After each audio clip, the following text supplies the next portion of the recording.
Assalamualaikum warahmatullahi wabarakatuh. Hari ini kita akan melanjutkan materi kita mengenai kebahasaan teks berita yang mungkin minggu lalu masih banyak yang belum paham mengenai kalimat langsung dan tak langsung. Kebahasaan dalam teks berita ini sebenarnya ada 5 yang harus kita bahas, yang sudah kamu tuliskan. Yang pertama yaitu menggunakan bahasa baku. Apa itu bahasa baku? Tentu semua sudah paham.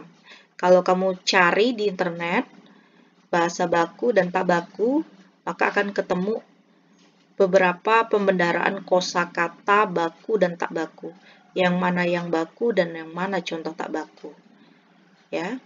Misalnya kata apotik. Itu penulisannya salah, harusnya apotek. Ya. Kemudian sekedar. Itu salah, seharusnya sekadar, pakai A. Nah, kalau kamu mau lebih banyak lagi contoh-contoh baku dan tak baku ini ada banyak sekali di internet dan bisa kamu baca-baca, kamu hafalkan, karena itu nanti perlu sampai kamu besar. Sampai betul-betul nanti kamu ke dunia pekerjaan juga sangat memerlukan itu. Nah, kita masuk ke kalimat langsung, maka Ibu kemarin kita masukkan ke kalimat langsung dan tak langsung.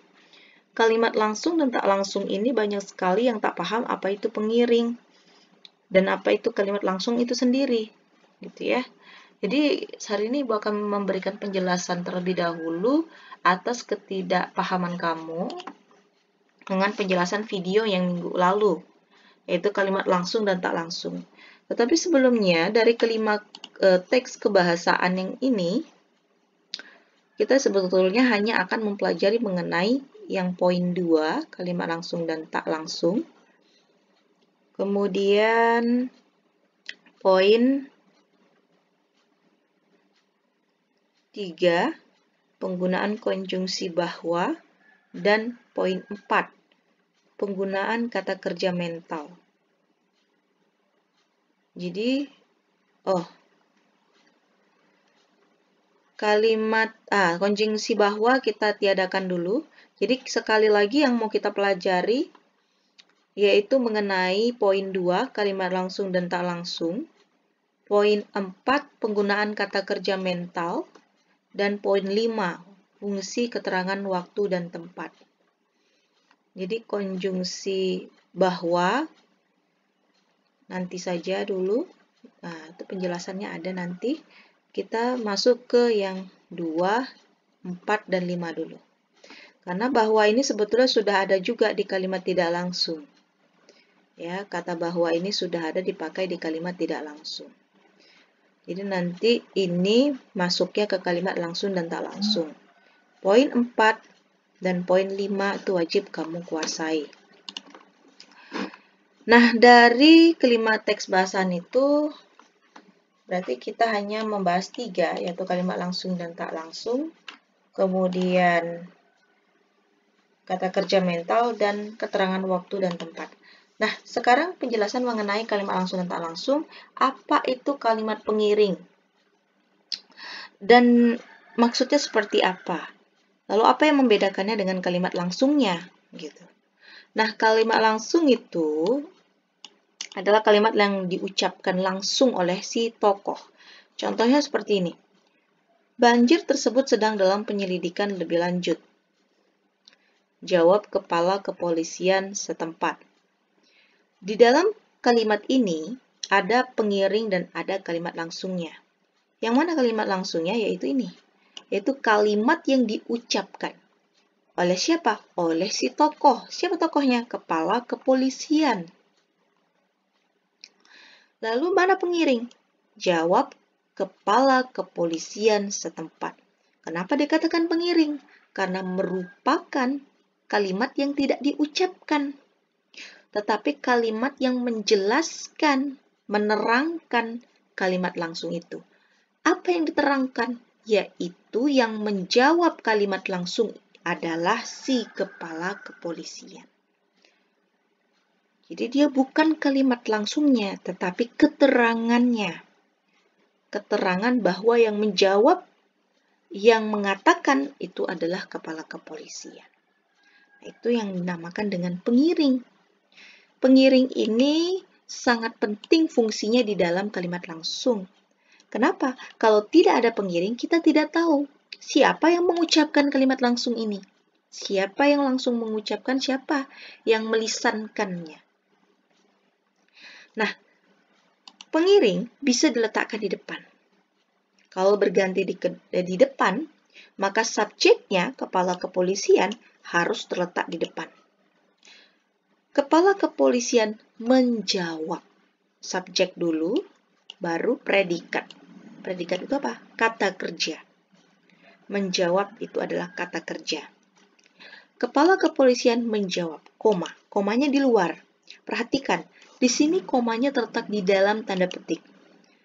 Ya, tetapi jika berubah pengiringnya menjadi di depan, maka komanya terletak menjadi di luar tanda petik. Lalu masuk tanda petiknya bengkok ke dalam. Yang di awal, banjir tersebut sedang dalam penyelidikan lebih lanjut. Lalu tutup tanda petik, lalu ada tanda titik di akhir. Kenapa ada tanda titik? Karena kalimat ini sudah berakhir. Ada lagi contoh, kalimat langsung tidak memiliki pengiring. Mungkin narasi atau bacaan sebelumnya sudah diterangkan bahwa yang mengatakan ya pasti tokoh tersebut. Ya, contohnya peristiwa tersebut sudah lama. Titik. Nah, titik berakhir. Kenapa berakhir? Karena tidak ada pengiring. Ya, karena di sini ada pengiring maka pakai koma. Di sini tidak ada pengiring maka berakhir. Masuk kalimat baru. Ini bukan kalimat pengiring. Karena tidak lagi menerangkan siapa yang ngomong. Gitu. Sudah kalimat lainnya. Kalimat penjelasan lainnya. Lalu banyak lagi warga yang curiga dengan peristiwa itu karena bla bla bla. Ya. Jadi kalau dia tidak ada pengiring maka dia berakhir menjadi kalimat titik. Tanda titik penggunaannya. Nah, kalimat langsung dan tak langsung ini sebenarnya bukan sesuatu yang baru untuk kamu dan harus kamu pahami. Jadi bahasa Indonesia itu sekarang sudah tidak semudah zaman dulu ketika ibu sekolah. Jadi kamu sekarang sudah banyak sekali pembahasan-pembahasan mengenai teks. Ya, mengenai teks ini harus pembahasannya banyak. Jadi harus lebih banyak lagi membaca. Nah, sekarang yang kedua, ini tadi dari penjelasan kalimat langsung dan tak langsung. Yang kedua itu adalah mengenai kata kerja mental. Kata kerja mental ini sebenarnya ada di buku kamu yang bisa kamu buka. Coba buka buku kamu halaman 16. Buka buku kamu halaman 16. Ya. Halaman 16 di situ ada mengenai penggunaan kata kerja mental. Mengenai di halaman 16 ya. Halaman 16 buku paket itu ada penggunaan kata kerja mental. Jadi apa itu kata kerja mental di dalam buku kamu? Itu adalah kata kerja yang terkait dengan kegiatan dari hasil pemikiran. Ya, kalau ditanya apa itu kata kerja mental? Kata kerja mental itu adalah kata kerja hasil dari kegiatan pemikiran. Ya, hasil dari pemikiran. Kata kerja hasil dari pemikiran. Kita singkat saja. Contohnya seperti apa? Contoh memikirkan. Ini kata kerja karena dia melakukan sesuatu tetapi menggunakan pikiran. Yang kedua, contohnya membayangkan. Membayangkan juga menggunakan pikiran. Kemudian yang ketiga, misalnya apa lagi? Di buku kamu ada berasumsi. Berasumsi itu berpendapat ya.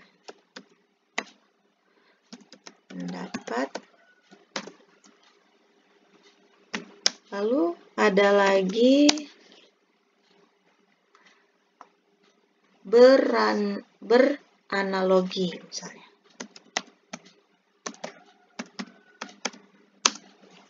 Ya. Nah, ini keseluruhan ini merupakan jenis-jenis kata kerja yang menggunakan pemikiran, dan itulah yang dinamakan dengan mental. Nah, kalau kita lihat contoh yang lain, misalnya makan. Makan ini kata kerja yang menggunakan pemikiran atau tidak? Dia kata kerja yang menggunakan, tentu makan itu adalah kegiatan menggunakan mulut, gitu kan? Nah, itu ada tangan, gitu. Jadi tidak menggunakan pikiran, gitu. Ya, tidak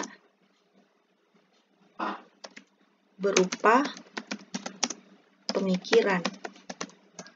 Nah, karena bukan berupa pemikiran, melainkan pergerakan tangan dan mulut, maka tentu saja dia bukan kata kerja mental. Gitu, ya. Bukan kata kerja mental. Nah, jadi ini adalah contoh bukan kata kerja mental. Ya, kamu paham?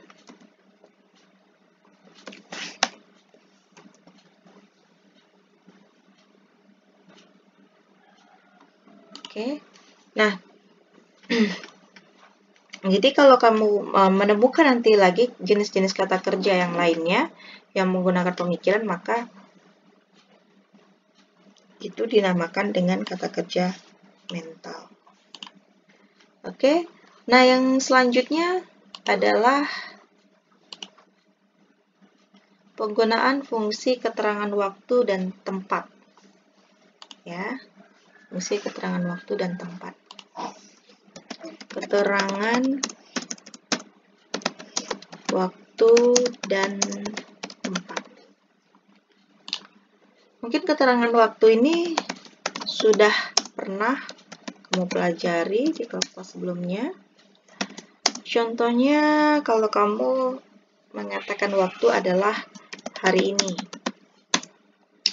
Boleh juga kamu mengatakan pukul, misalnya 07.00.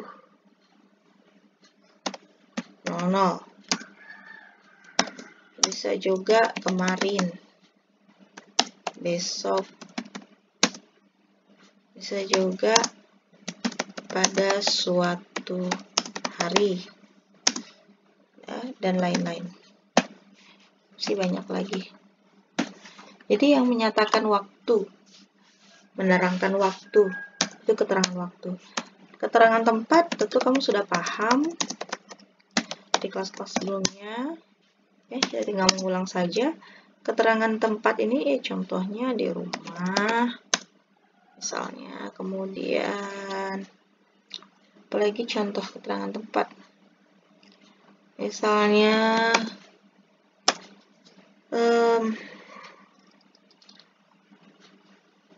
di taman, ya, dan lain-lain. Pokoknya menyatakan tempat. Bisa juga nanti atau di jalan apa gitu ya, jalan di Wonogoro misalnya.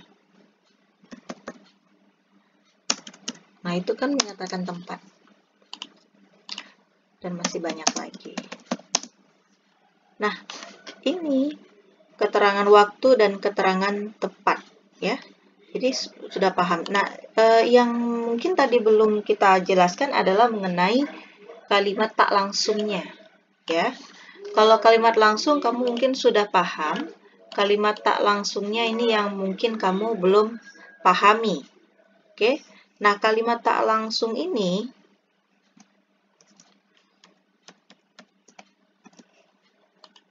buat jadi nomor 2.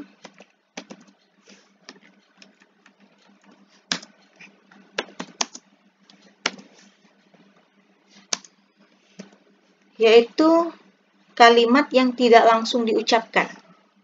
Ya. Misalnya kalimat ini, banjir tersebut sedang dalam penyelidikan lebih lanjut, jawab kepala kepolisian setempat. Kalimat ini bisa menjadi kalimat tidak langsung, artinya tidak langsung diucapkan oleh si kepala kepolisian, tapi disampaikan oleh orang lain. Misal, kepala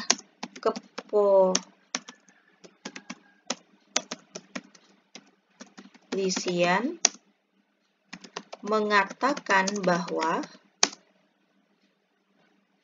banjir tersebut sedang dalam penyelidikan lebih lanjut. Jadi di sini menggunakan konjungsi bahwa. Apa itu konjungsi? Kata sambung atau kata hubung, yaitu kata yang berfungsi menghubungkan. Gitu ya. Kata yang berfungsi menghubungkan.